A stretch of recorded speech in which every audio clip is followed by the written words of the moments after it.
El Ministerio Apostólico de Enseñanza y Predicación Rema Internacional presenta hoy al Reverendo Fernando García Sotomayor con la proclamación de las buenas nuevas de Dios para tu vida. El mensaje de ayer, el mensaje de hoy y el mensaje para la eternidad a los que tienen hambre y sed de la palabra de Dios. Un querigma de Dios para el que oiga, el que tiene oídos para oír. Escuche el dabar del Eterno a las naciones. Ahora es el tiempo para recibir el rema del Espíritu Santo a tu espíritu. Escuchemos con fe la memra del Señor para el alma. Hechos 4:32. Y la multitud de los que habían creído era de un corazón y un alma.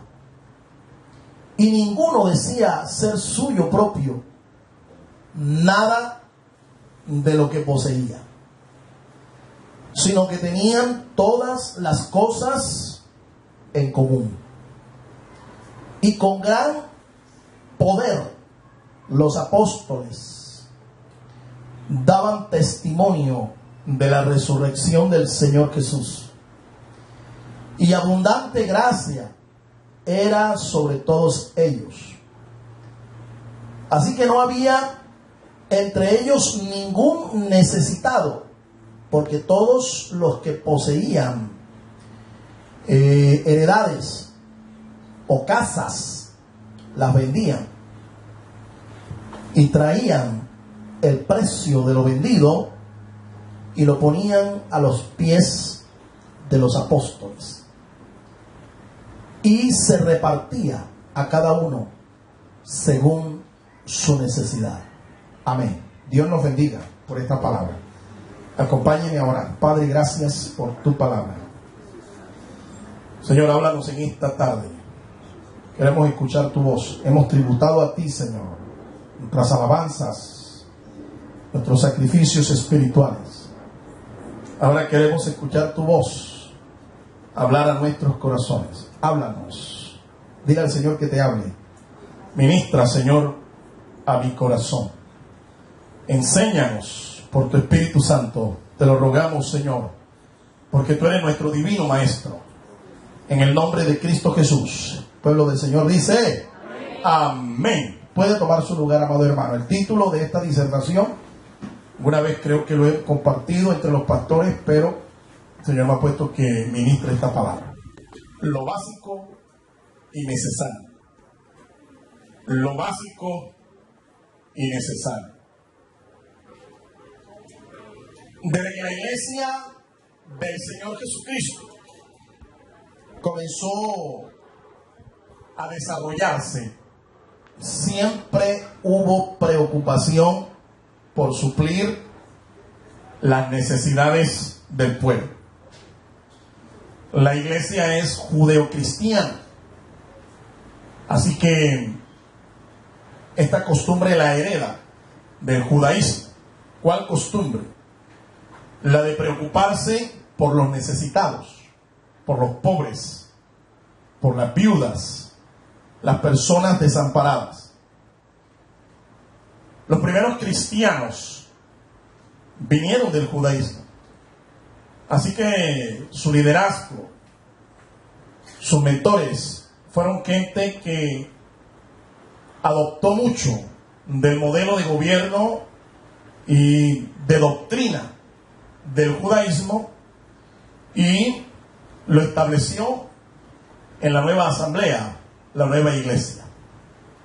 Siempre han habido pobres en medio de la iglesia del Señor, eso es evidente. En la iglesia primitiva había también hermanos de una condición económica muy desfavorable, muy pobres. Pero este problema se resolvió. En parte se resolvió debido a la práctica de un verdadero y sano comunismo. Existe una corriente teológica que se llama la teología de la liberación, que estos pasajes cuando los lee y los reinterpreta, le fascinan, porque muestran cómo el pueblo de Dios practicó un comunismo sano, y dicen ellos que los primeros comunistas que se conocen fueron los cristianos. Es más, se remontan mucho más allá de los escritos sagrados como este del libro de los Hechos, y van hasta los profetas, y profetas como Miqueas, Oseas y otros más, profetas del pueblo de Dios, del antiguo pueblo hebreo, también predicaron un mensaje en contra de la injusticia social, de la desigualdad, de la opresión, y condenaron este estilo de vida entre el pueblo del Señor. El asunto es que el comunismo que se practica aquí en la iglesia primitiva no es el comunismo político de Carlos Marx y Federico Engels, no, es el comunismo que está basado y tiene su fuente en el amor de Dios, en el amor de Jesucristo, y ese es el verdadero comunismo, no el comunismo que se promulgó en el siglo pasado, un comunismo en donde las riquezas todas eran del Estado y el Estado era quien proveía para las necesidades del pueblo. Una especie de comunismo, pero basado en la fuerza política y militar de los gobernantes, la fuerza ideológica de los gobernantes.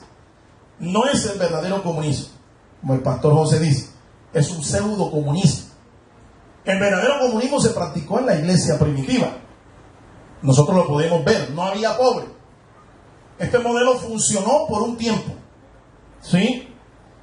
Fue solución en parte, por un tiempo. Nosotros vemos más adelante que este modelo fracasó. Esto lo digo porque algunos hermanos dicen, hoy también la iglesia debería hacer lo mismo. Pero tengas en cuenta que en la misma Biblia, en el mismo libro de los Hechos, nosotros vemos más adelante cómo este modelo fracasó. Y esta iglesia que fomentó esta especie de comunismo basado en el amor, luego tiene que recibir ofrendas y ayudas de otras iglesias satélites, iglesias cristianas que se habían formado en el vasto imperio romano. Eso quiere decir que el modelo fracasó. Realmente el modelo fracasó. La Biblia enseña que usted puede trabajar y usted puede ser una persona próspera y acumular capitales, siempre y cuando esto no lo vaya usted a descarriar, ni usted vaya a poner el amor en las riquezas. Y usted sepa que si Dios le permite acumular, es para bendecir la obra de Dios, para ser un instrumento de bendición al pueblo de Dios, no solamente a su familia, a los suyos, sino a todo aquel que tiene necesidad. Pero la Biblia no condena al rico por su condición de rico. Entienda bien eso, mi amado hermano. Es que hay algunos hermanos que le tienen miedo a las riquezas. Algunos inclusive dicen, es que las riquezas son del diablo. Las riquezas no son del diablo, las riquezas son de Dios. La Biblia dice bien claro que el Señor declaró por boca de sus profetas, mía es la plata y mío es el oro. ¿Cuántos dan gloria al Señor? Así que ¿de quién son las riquezas? Son de Dios. Y Él bendice y Él prospera a quien Él quiere. Así que no le tenga temor usted a que Dios le permita acumular, le permita poseer grandes sumas de dinero. Pero entienda, esto lo hace Dios con el propósito de que usted sea una bendición en el reino de Dios. Han pasado ya más de 20 siglos y se siguen viendo entre el pueblo de Dios a los pobres, a los necesitados. Pero la iglesia no solo tiene esta necesidad.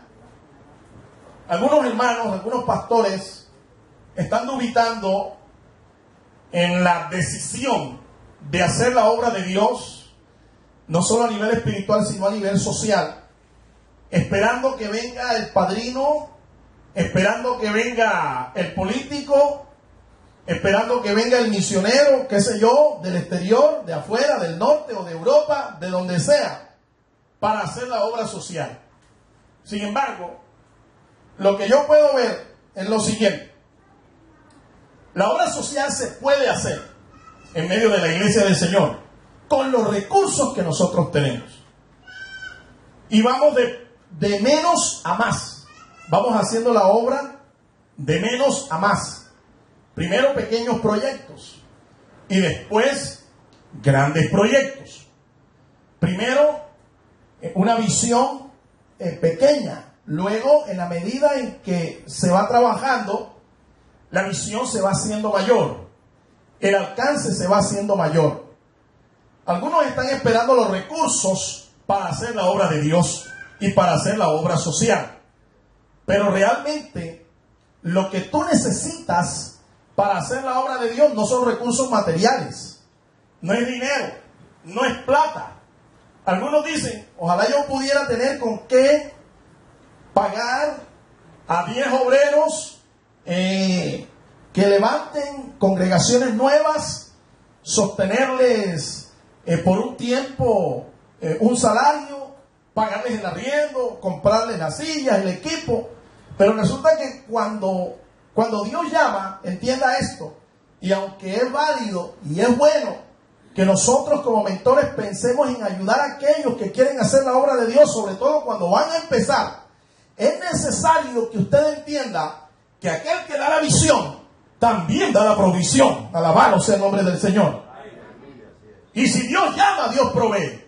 El asunto es que usted tiene que estar seguro de que Dios le está llamando, de que Dios fue quien lo llamó, de que Él fue quien lo envió a hacer la obra.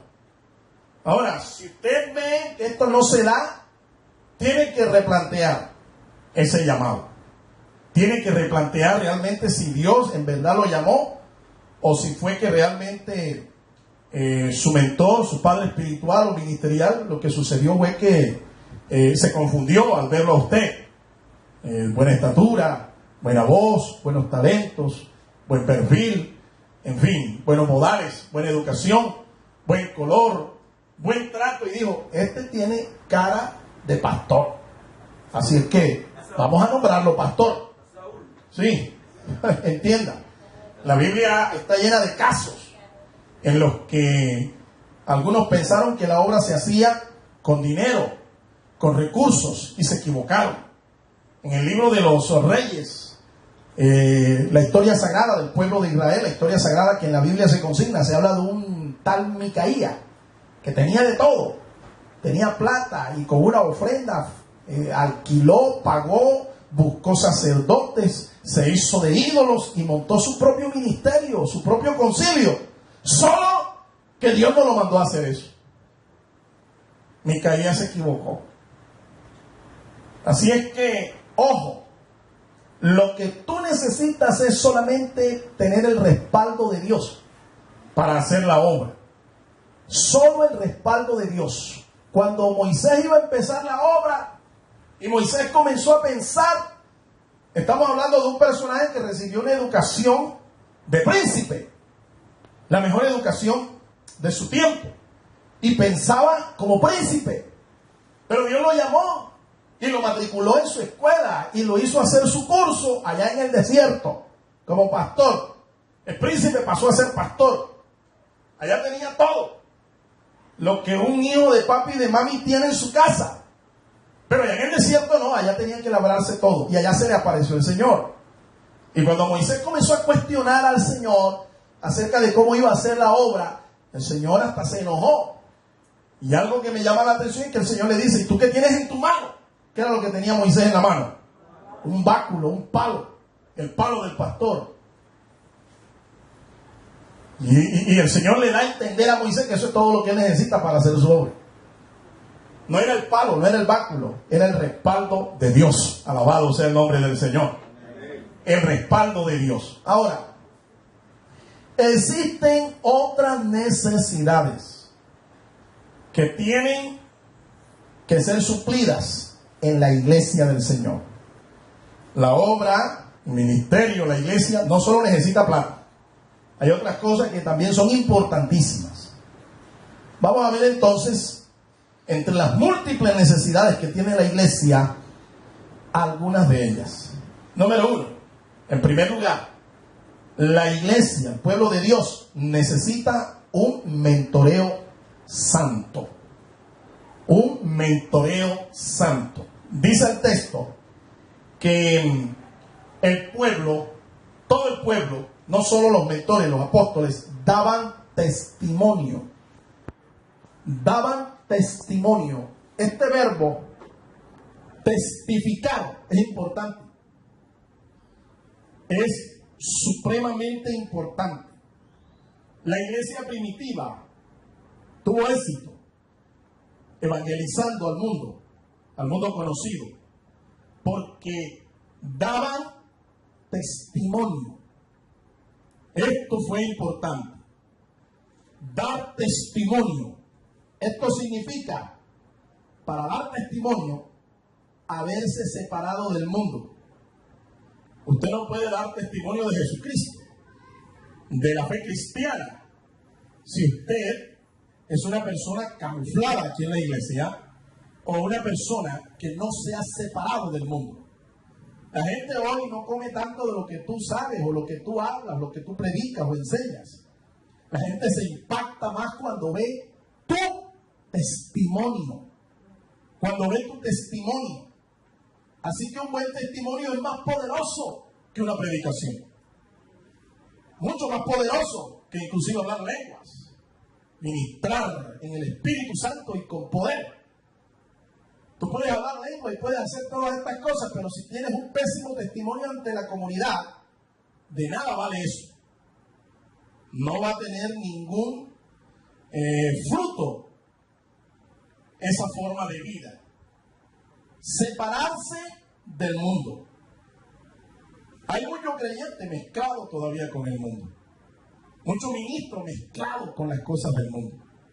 Y están tratando de traer, como no se puede vivir abiertamente en el mundo, están tratando de traer el mundo a la iglesia. ¿Sí? Técnicas para el enriquecimiento. ¿Sí? Con el nombre de técnicas de enriquecimiento, cuando en realidad son técnicas de mercadeo mundana. Publicidad mundana. Y lo están tratando de traer a la iglesia. El asunto es, repito, que como no se puede abiertamente vivir en el mundo, entonces están tratando de traer el mundo a la iglesia del Señor. Esto no sirve, no es eficaz. Para dar testimonio, también hay que consagrarse a la obra de Dios. Junto con el separarse del mundo, también está la decisión de consagrarse para el Señor. Un creyente consagrado es aquel que prefiere a Dios antes que todo. Busca las cosas de arriba antes que todo. Es una persona que tiene sus ojos puestos en las cosas de arriba y busca las cosas de arriba. A él no lo entretiene nada de este mundo, porque sabe que este mundo es pasajero. Los deseos de los ojos, ¿sí? Eso es pasajero. Los deseos del corazón, la vanagloria de la vida, todo esto es pasajero. Pero el que hace la voluntad de Dios, dice la palabra del Señor, permanece para siempre. Así que el creyente que se consagra a Dios puede dar testimonio eficaz de su fe en Jesucristo. Tener un testimonio, un mentoreo santo, y que el pueblo de Dios lo necesita, estamos diciéndolo, también implica marcar una diferencia con el mundo. Eso empieza desde los creyentes hasta los ministros de la iglesia. Tenemos que ser diferentes, gente distinta. Y esto tiene que notarse, porque si no se nota tu cristianismo, es pura teoría entonces, no sirve, es vano. No sé si usted ha leído en la palabra de Dios, los profetas de Dios eran conocidos. Una mujer viuda en las escrituras se da testimonio que después de ver la conducta, el actuar, el andar de un hombre, ella finalmente se dio cuenta que ese hombre al que ella estaba observando por hacía varios días era un siervo de Dios, era un profeta de Dios. Y es que la gente cuando te ve por la calle, la gente cuando nos ve en la calle, tiene que notar la diferencia, porque si no se nota la diferencia, algo está andando mal. Diferencia en todo. En el hablar, en el actuar, en el vestir, en la forma de tratar a los demás. Tiene que notarse la diferencia. La gente tiene que decir, hay algo que tú tienes que es distinto de los demás. Pero si esa diferencia no se nota, nuestro testimonio no va a ser un testimonio poderoso. Es más, algunos, debido a esto, de que no marcan diferencia, de que no son creyentes consagrados, de que no se han separado del mundo, por eso están impedidos de dar testimonio al mundo. Y el mundo no se va a convertir a Cristo con esta clase de cristianos. Estos cristianos yo los llamo cristianos murciélagos. ¿Saben cómo son? En la noche usted los ve a los murciélagos volando con los pájaros. Y uno ve así y uno cree que es una bandada de pájaros. Son pájaros de noche. ¿Sí? De día, ¿sabe qué hacen? Se encuevan, buscan un lugar oscuro, solitario, y se cuelgan de algo, se cuelgan con la cabeza hacia abajo. Y tú le ves la cabeza y son igualitos a un ratón. En el día se parecen a los ratones y de noche se parecen a las aves, pero en realidad no son ni aves ni ratones, no son nada. ¿Cuántos dan gloria al Señor, hermanos? Quiero decirte que estos son los que más daño hacen a la iglesia. A la iglesia no le hacen daño los de afuera, sino los que están adentro, haciéndose pasar por cristianos, haciéndose pasar a veces inclusive hasta por ministros. No se puede dar buen testimonio al mundo si no se tiene santidad e integridad. Una persona que no tiene santidad ni integridad está impedida para dar buen testimonio. Esto se necesita en la iglesia. Número 2, ¿qué más se necesita? El pueblo de Dios necesita también mentores comprometidos. Gente de compromiso. Si hay una crisis en este tiempo en medio de la iglesia, uno tiene que mirarla por este lado. Hay crisis de testimonio, hay crisis de liderazgo y hay crisis de compromiso. Hoy nadie quiere comprometerse con la obra de Dios. Todo el mundo quiere buscar en lo suyo propio, no lo que es de Jesucristo. La causa del Señor se la están dejando a unos pocos. La carga de la obra se la están dejando a unos pocos. Pero la Biblia dice que todos los que poseían, aquí está hablando de todos los que poseían en la iglesia primitiva, los que tenían casas, heredades, lo que hacían era que vendían esto que tenían de más y traían el precio de lo vendido, se lo traían a los apóstoles y lo ponían a los pies de los apóstoles, y los apóstoles ministraban a la necesidad del pueblo. Pero ¿quiénes hacían esto? Todos los que poseían, es decir, los que tenían una situación económica solvente. Aquí quiero aclararte algo. El texto bíblico nos está diciendo que esta gente que hacía esto tenían casas, esa palabra es plural, y tenían heredades, plural. Eso quiere decir que no tenían una sola casa, que no tenían una sola finca, tenían muchas casas, tenían muchas fincas, muchas heredades, muchos bienes. Así que cuando ellos vendían, lo que vendían era lo que tenían de más. Ellos se conformaban y se adaptaban a vivir con lo necesario. Por eso el título, básico y necesario. Lo básico y lo necesario. No era que ellos se quedaban pobres, sin nada. Como algunos, usted ve hoy, inescrupulosos, que usan estos textos y los tuercen. Y le predican cosas a la gente como esta.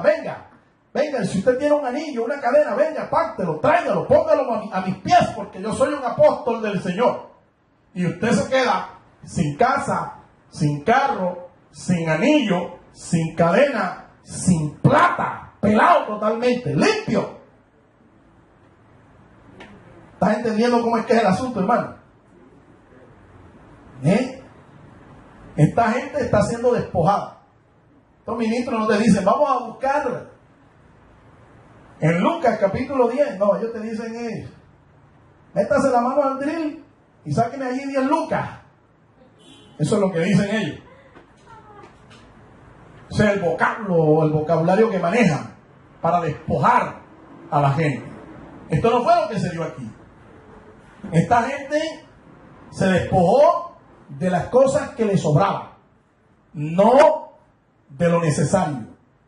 Y con esto se hacía la obra de Dios. Ahora, este compromiso era de todos. Este compromiso de servir, primeramente ellos lo hicieron porque Dios era quien se los ponía en el corazón. El compromiso primeramente es con Dios, no es con los hombres. Escúchame, ni siquiera es con la causa del Señor, con la obra de Dios, es con Dios, con Dios. ¿De quién era que iban a recibir ellos la recompensa por haber hecho esta obra de generosidad, esta obra de amor? De Dios. ¿De quién iban a recibir la recompensa? ¿De los apóstoles? No. No. Aunque algunos pensaron que eran los apóstoles los que iban a recompensarlo. Uno de estos vio el asunto, ¿sí? Y vio lo que hizo Bernabé,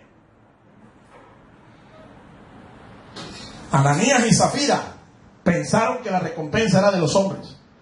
Y ustedes conocen la historia, lo que sucedió con esta pareja. Cómo Dios los cortó, porque ellos pensaron que podían engañar a Dios. Ellos estaban buscando el aplauso, la popularidad, el premio de los hombres, no de Dios. A su nombre. Gloria. A su nombre. Gloria. El compromiso entonces es con Dios. Una cosa es ser siervo y otra cosa es ser servil. El que es servil sirve a los hombres y busca la recompensa de los hombres. Pero el que es un siervo de Dios sirve a los hombres y va a recibir la recompensa de Dios. Es una gran diferencia. Así que no se confundan. Este compromiso de servir también es con la obra. Pero recuerde que en primer lugar el compromiso es con Dios. Si tú tienes al Señor en tu corazón, todo lo que es de Dios también tendrá espacio en tu corazón. Pero primeramente el compromiso es con Dios. Luego con su obra. Entonces, tú podrás servir en las diferentes áreas o ministerios de la iglesia. El evangelismo, el discipulado y otros ministerios, como la oración, la adoración, el comité de finanzas, el comité directivo, etcétera, etcétera, etcétera. Hay espacio aquí para todos aquellos que quieran servir en la obra de Dios. Esta es la empresa, entre comillas, más grande del mundo. Y aquí hay espacio para todo aquel que quiera servir. Amén. Este compromiso de servir también es con la visión del ministerio. Todo pastor tiene una visión de su ministerio. Esa visión le dice qué es lo que Dios le ha pedido que haga. Y cuando su pastor da a conocer la visión, espera que todos aquellos que él está mentoreando, que está pastoreando, aquellos a los que está ministrando, respalden esa visión. La visión no la mueve solo el pastor. Es un asunto de trabajo en equipo. Por eso los pastores deben entender que su visión debe ser algo conocido de todo el pueblo. No hacer como aquellos que tienen una visión y nunca la dan a conocer. El pueblo no la conoce y después le reclaman al pueblo que el pueblo no lo respalda. ¿Cómo lo va a respaldar? Si el pueblo no conoce la visión. Entonces esto es algo que debe estar en un lugar público, en la iglesia, en el templo. Todo el mundo tiene que ver la visión del ministro, del ministerio de la iglesia. ¿Cuál es? Porque esa visión hay que respaldarla. Y en esa visión nosotros tenemos que comprometernos. Necesitamos gente comprometida, mi amado hermano. La obra no es de uno ni de dos personas. La obra la hacemos todos. ¿Cuántos dan gloria a Dios? Tercero, el pueblo de Dios necesita mentores que respalden la visión pastoral. Una iglesia necesita un pastor, no importa el tamaño que ella tenga. El texto bíblico dice aquí que la gente vendía lo que tenía, lo traía y lo ponía. Estos tres verbos nos dicen la dinámica de lo que aquí estaba sucediendo. Lo vendía, lo traía y lo ponía.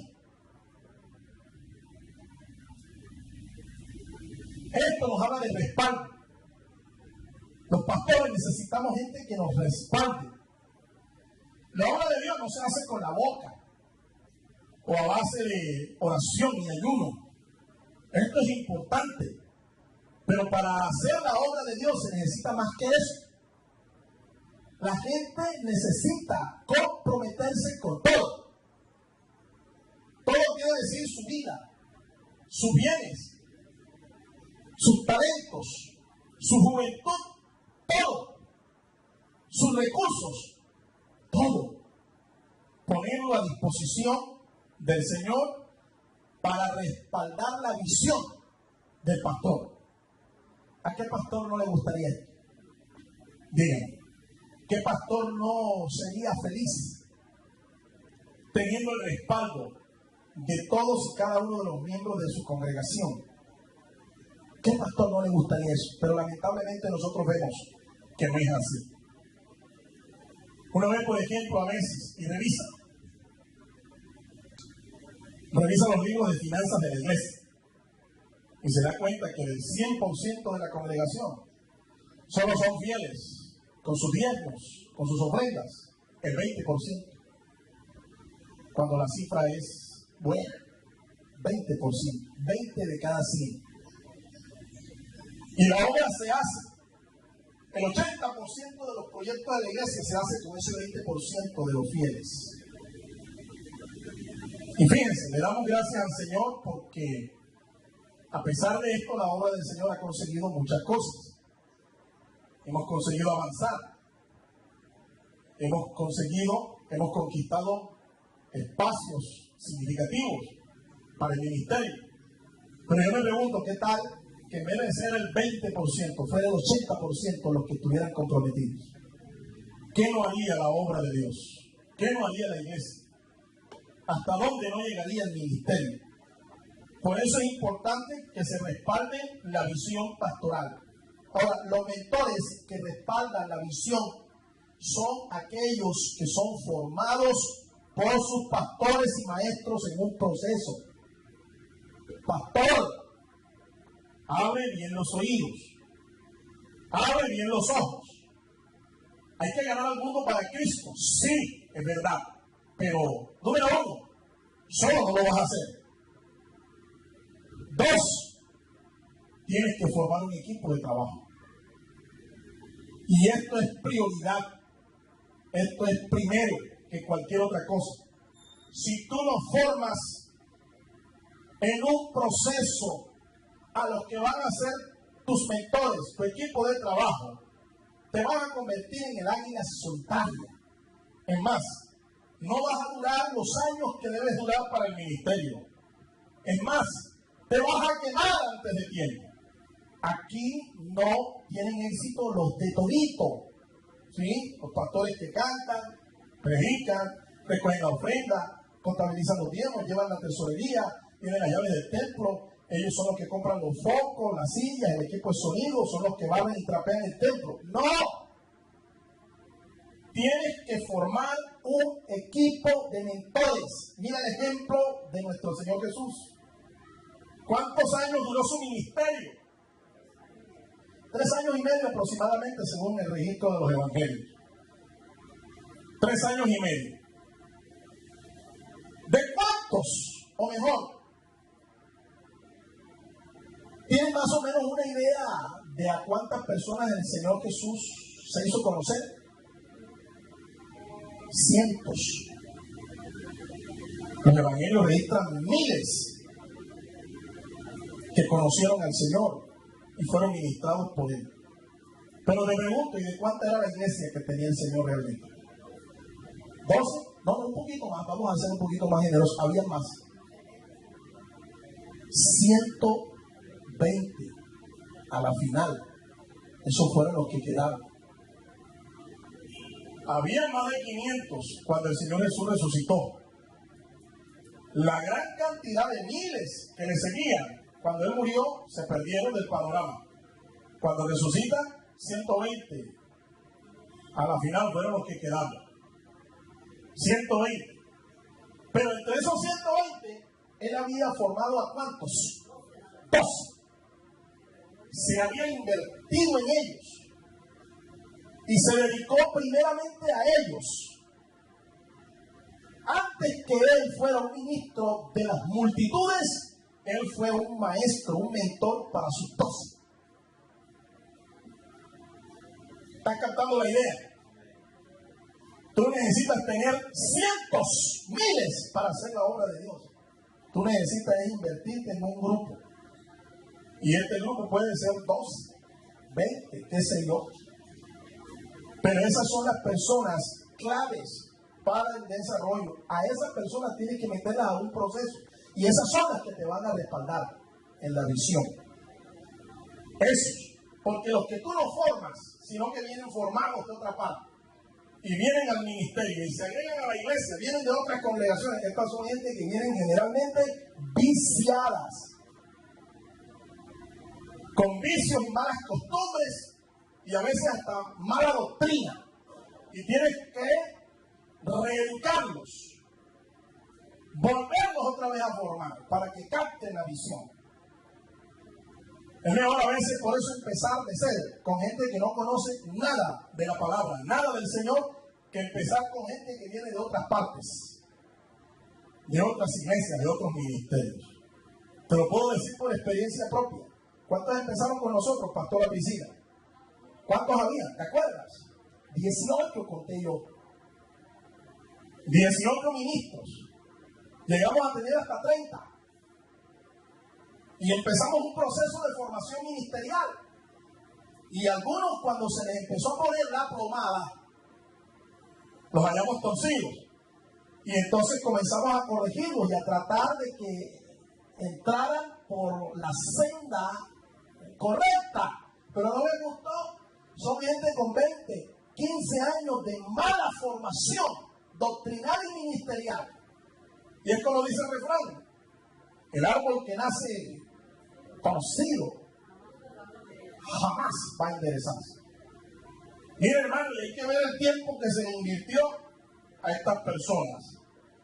Hoy nada más hay 12 ministros en la organización, 12 que están resistiendo la plomada. O como dicen los muchachos acá en Cartagena, están resistiendo el mequi. Están aguantando. ¿Me entiendes? Porque esto es un proceso.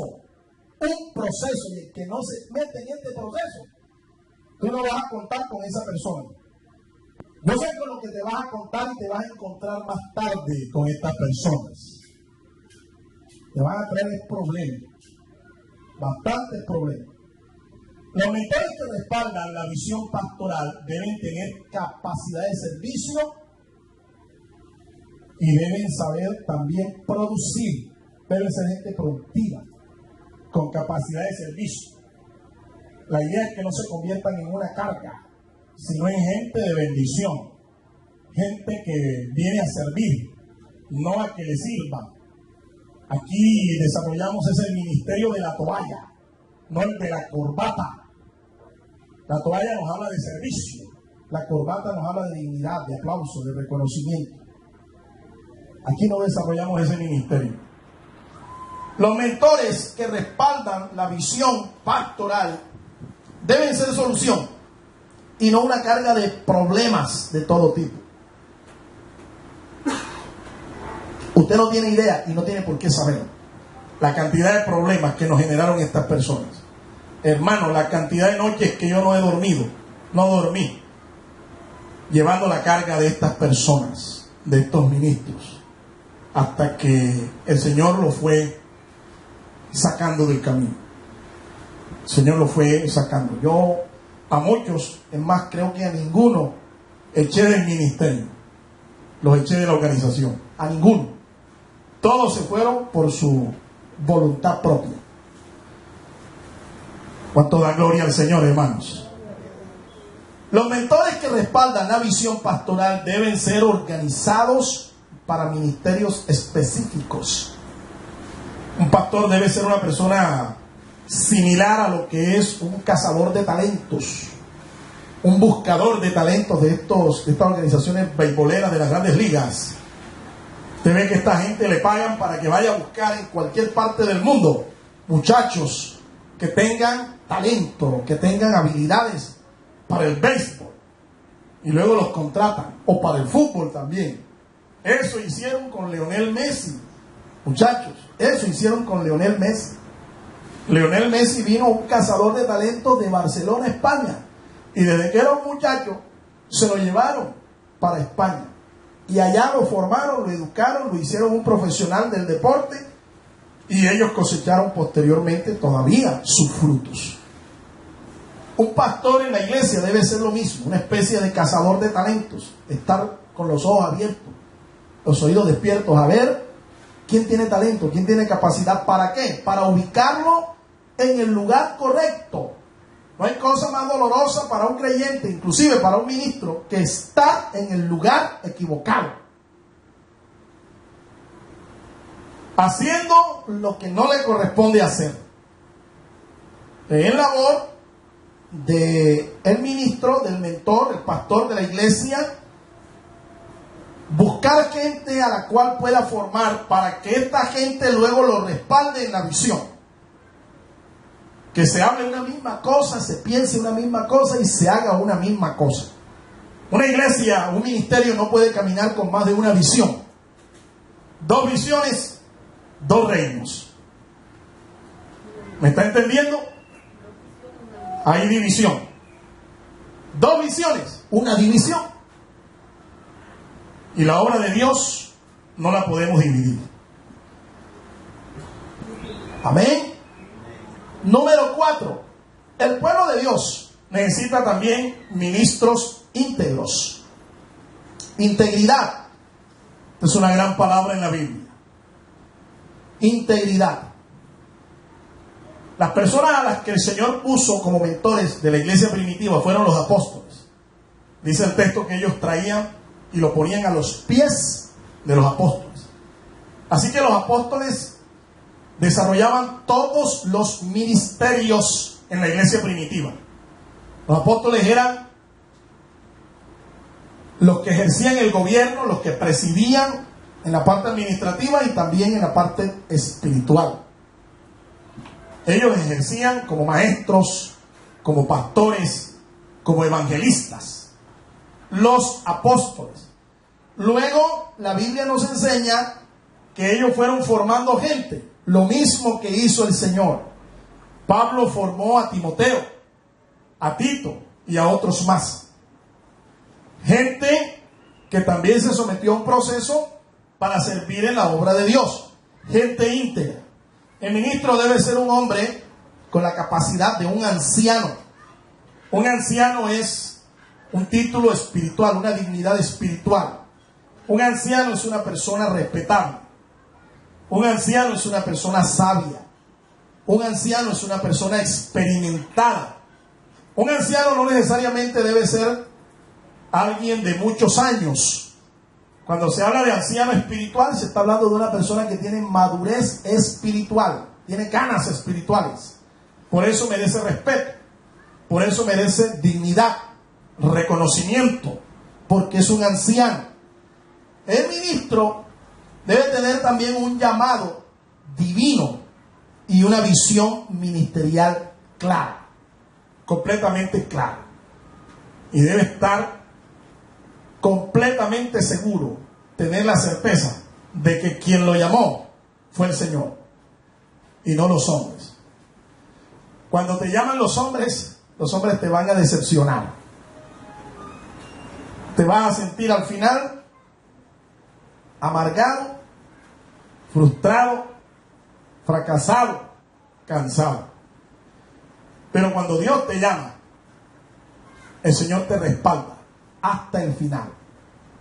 Él te va a colocar y te va a enviar a donde Él sabe que tú vas a tener éxito.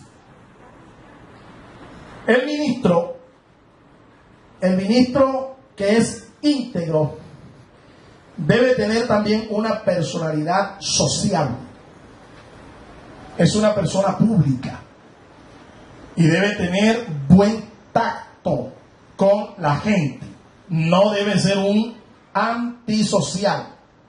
Un antisocial es una persona que nadie quiere tratar con ella, porque no tiene buenos modales, porque no es amable, porque no tiene un buen trato con su prójimo. Debe tener una personalidad sociable y debe ser una persona irreprensible. Eso quiere decir sin tacha. Los griegos manejaban lo que ellos llamaban la prueba de la luz. Cuando ellos querían saber si un lavador era bueno, ellos tomaban la prenda que el lavador lavaba y la ponían al trasluz, a la luz del sol. Si a la luz del sol se veía una mancha, el lavador no era un buen lavador, era desechado. Pero si la prenda se ponía a través de la luz y no se le veía ninguna mancha, el lavador era recompensado, era premiado por eso. Así se reconocían los buenos de los malos. En el ministerio también uno tiene que vivir al trasluz de Jesucristo. Él es nuestra luz. Y tú debes ser un reflejo de esa luz. Una persona irreprensible, una persona intachable. ¿En qué cosas? En su moral. Su conducta moral debe ser una persona irreprensible. En sus palabras, una persona irreprensible, que no se conozca a ese ministro como un hablador, como un chismoso, un deslenguado. En sus tratos comerciales, irreprensibles. No como aquellos que usted lo ve que los bancos le tienen miedo. Aquí en Cartagena hay ministros que los bancos no los quieren ver ni de visita, no los quieren ver ni en video, porque han defraudado y han quedado mal con entidades bancarias, girando cheques chimbos, sin fondos, y haciendo tratos comerciales ilícitos. Ministros que han caído en esta desgracia. Tratos comerciales ilícitos. No son irreprensibles. Irreprensibles en su administración. La Biblia dice que el pastor es el administrador de la iglesia, administrador de los misterios de Dios, y en eso debe ser irreprensible. Irreprensible en su púlpito. Debe ser un guardián, un protector de este púlpito. El pastor debe cuidar esto. Aquí no se puede estar subiendo cualquiera. Aquí no podemos estar invitando a cualquier guacharaco que aparezca por allí sin saber quién es, ni quién lo respalda, ni de dónde vino. Este no es el lugar para este tipo de personas. Pero hay un responsable de eso. Es el pastor, ministro de la iglesia. Irreprensible en su púlpito. Debe ser una persona sobria. Escúchame. Sobrio quiere decir no una persona dada al vino, que en este caso sería ebria. No un ebrio, ¿sí? Una persona sobria, sino también en sentido espiritual. Estamos hablando de una persona cabal, una persona con los sentidos puestos en su lugar, equilibrada. Aquí en estos púlpitos uno ve mucho loco, mucha gente desadaptada, predicando el nombre del Señor y hablando como ministro del Señor, y son unos locos, desadaptados, ministrando en los púlpitos. Esto hay que cuidarlo. Tenemos que ser sobrios. ¿Cuántos dan gloria al Señor, hermanos? Gloria a Dios. El ministro debe tener también una palabra viva de Dios, un rema de Dios. Debe tener rema de Dios, rema del Espíritu Santo. Sí, es cierto. Para esto hay que educarse, hay que formarse. Usted no puede tener rema si en su corazón no hay logos, no hay conocimiento, no hay palabra, no hay estudio. Mi pueblo, dice el profeta, fue destruido porque le faltó. ¿Qué fue lo que le faltó? Fíjate que no dicen que le faltó unción, ni oración, ni ayuno, ni poder. Le faltó fue conocimiento. Es que esto es importante.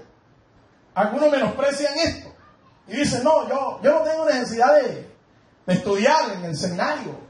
¿Para qué? Mi Señor me da todo, el Espíritu me da todo. Yo tengo el rema del Espíritu y punto. Yo no necesito homilética, ni hermenéutica, no necesito nada de esas cosas, ni teología, ni nada. Yo lo que necesito es ayunética, rodillética, vigilética. Eso, pastor, eso es. Déjeme decirle que estas cosas son importantes, pero si usted no tiene conocimiento, yo lo voy a ver a usted dentro de poco tiempo agotado. Lo voy a ver fundido, quemado. Y Dios lo guarde, quién sabe si lo ve hasta fuera de los caminos del Señor. Frustrado y cansado del ministerio. El ministro entonces debe tener rema de Dios, palabra de Dios.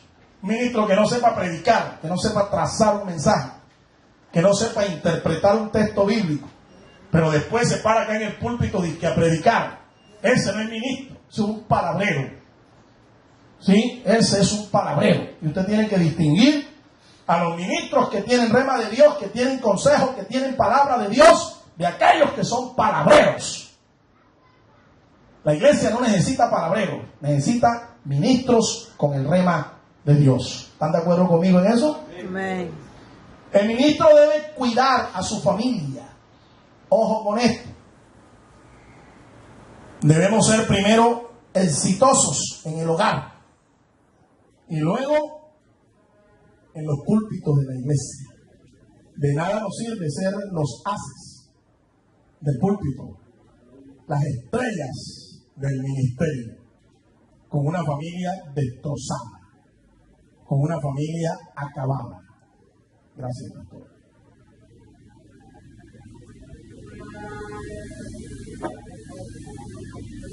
La familia es primero que el ministerio, primero que las naciones.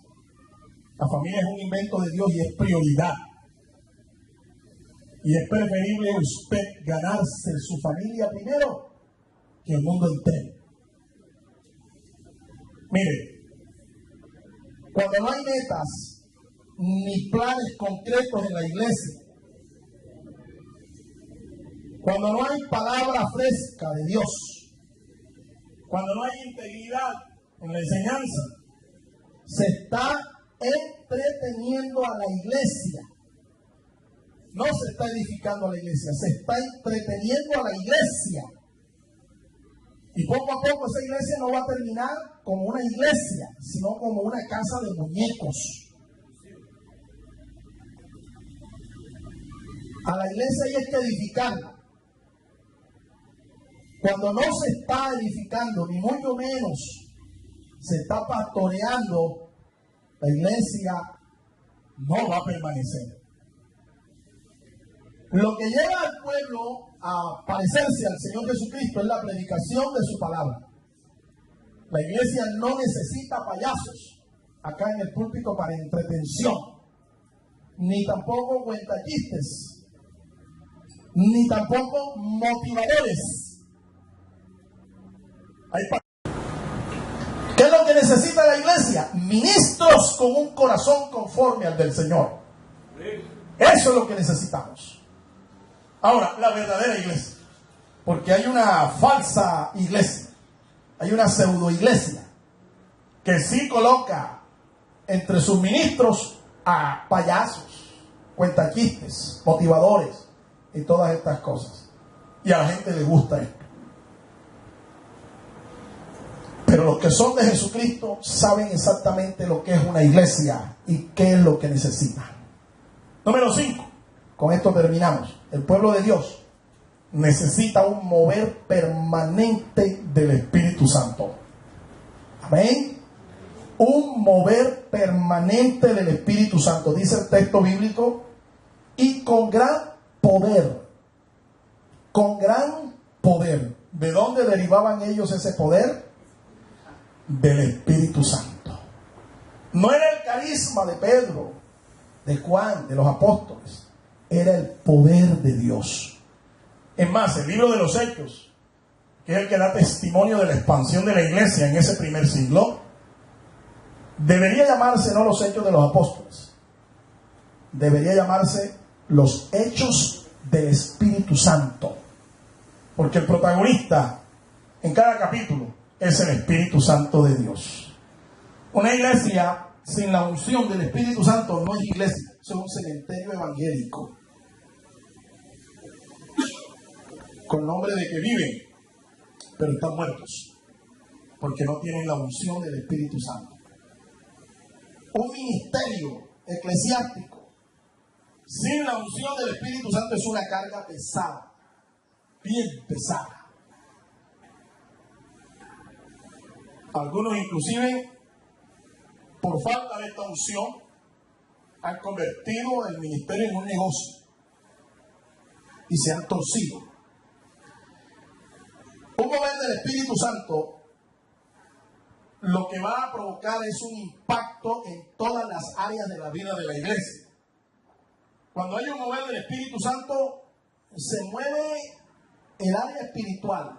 Los creyentes comienzan a crecer espiritualmente, empiezan a madurar. Los ministerios comienzan a fructificar, comienzan a producir, a dar fruto. Una unción del Espíritu también mueve el área doctrinal de la iglesia. Se predica el rema del Espíritu, no discurso, palabra muerta, sino rema del Espíritu, doctrina sana, sólida, no leche espiritual. Se mueve el área evangelística, el área misionera, el área educativa, hasta el área económica se mueve por la unción del Espíritu Santo. Por eso de la iglesia nunca debe apartarse el mover del Espíritu Santo. Si se aparta el mover del Espíritu Santo en la iglesia deja de ser iglesia. Se convierte en un club social, un recinto hasta deportivo a veces. Yo conozco iglesias que han convertido su templo en una especie de estadio.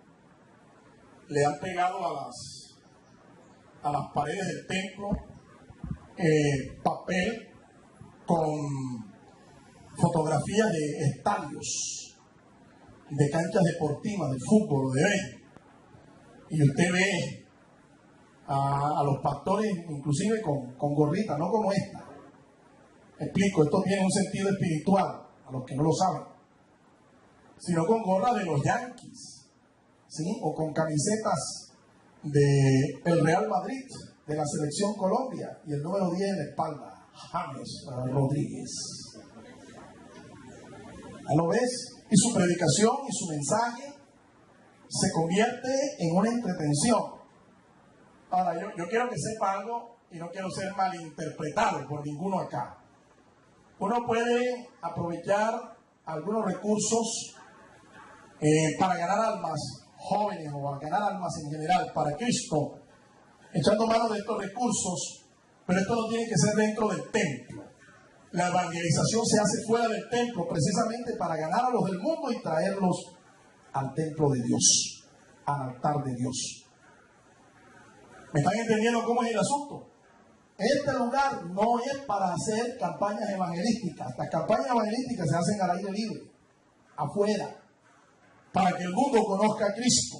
Y allá podemos echar mano de cualquier recurso técnico, tecnológico, deportivo, lo que sea, para ganar al mundo para Cristo. Pero aquí, en el altar, en el templo, no. Estamos equivocándonos de lugar. Concluyo entonces, de todo lo que la iglesia necesita, miren, 5 cosas hemos hablado. Necesitamos un mover permanente del Espíritu Santo. Necesitamos mentoreo santo, liderazgo santo, ministerio santo. Necesitamos mentores, gente comprometida. Necesitamos mentores que respalden la visión del pastor. Necesitamos ministros íntegros conforme al corazón del Señor. Y esto es más valioso que oro y plata. Una iglesia entonces necesita santidad, poder, palabra, mentoreo y dirección. Una iglesia necesita ministración pastoral. De lo contrario, el pueblo se va a descarriar tarde o temprano, y a veces más temprano que tarde. Desde luego que un fiel ministro necesita del aprecio, el respaldo, el respeto, la lealtad y el reconocimiento de aquellos que él está guiando espiritualmente. ¿Para qué? Para que su trabajo no se convierta en una carga pesada, sino en una bendición. Por eso hay que rogar al Señor, hermano, de todo corazón, rogar a Dios que Él supla las necesidades de su rey. Amén.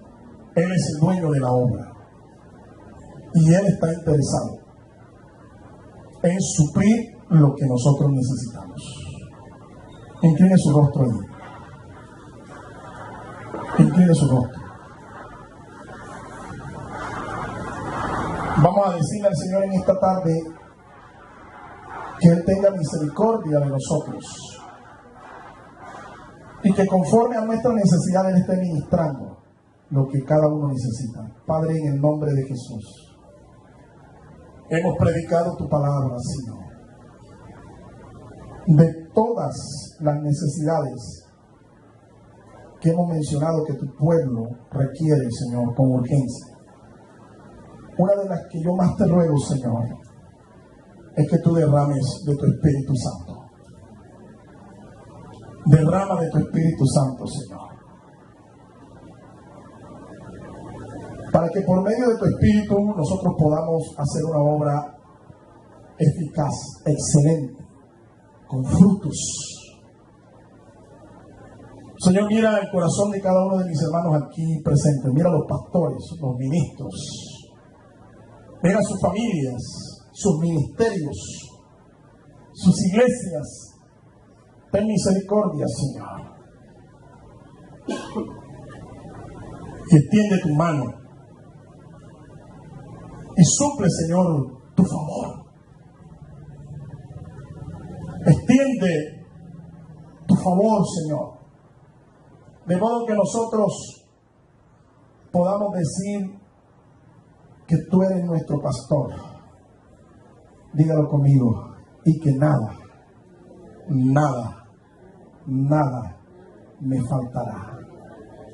Gracias, Señor. En el nombre de Cristo Jesús. Amén, amén y amén. Dios los bendiga, mis amados hermanos. Vamos a darle un aplauso al Señor en esta tarde. Aleluya. Gloria al Señor. Gloria a Dios. Bien. El Ministerio Apostólico Rema Internacional pone a disposición esta predicación. Ofrecemos ministración a simposios, seminarios, campañas evangelísticas, educación globalizada sana y de carácter interdenominacional. Escríbanos a ministerioremainternacional@gmail.com o llámenos al celular 316-270-7181.